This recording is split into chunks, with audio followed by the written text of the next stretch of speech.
Бізде енді Plinko деген ойын, новый ойын, мен сіздерге соңғы кездері айтып жүрмін ғой. Plinko деген андай беспроигрышный ойын ғой, ешқандай жеңіліс деген нәрсе жоқ. Дейді 11.500 ұттым дейді, 40.000 ұттым дейді, қараңыздар. Құрметті Назым Жұмабек ханым, сізге де бірнеше рет ескертулер айтылды. Байқаймыз, сіз олмен енді ескертумен шектеліп жатқан жоқсыз. Әрине оңай ақшадан кім арылғысы келеді.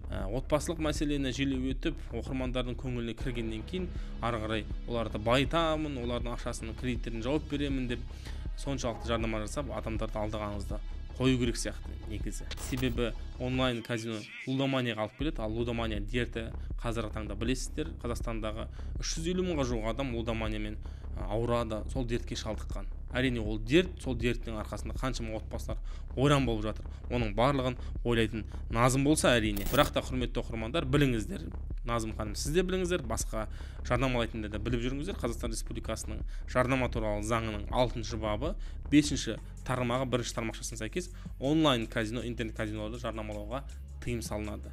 Бұл тыйымды ескермесеңіздер, қазірге әзірше сіздерге әкімшілік жаза қолданылады, немесе алдағы уақыттағы өзгерістер енгізсе заңға қылмыстық жауапкершілікке тартылуларыңыз әбден мүмкін. Сондықтан да сақ болыңыздар, осындай заңды біліп жүріңіздер.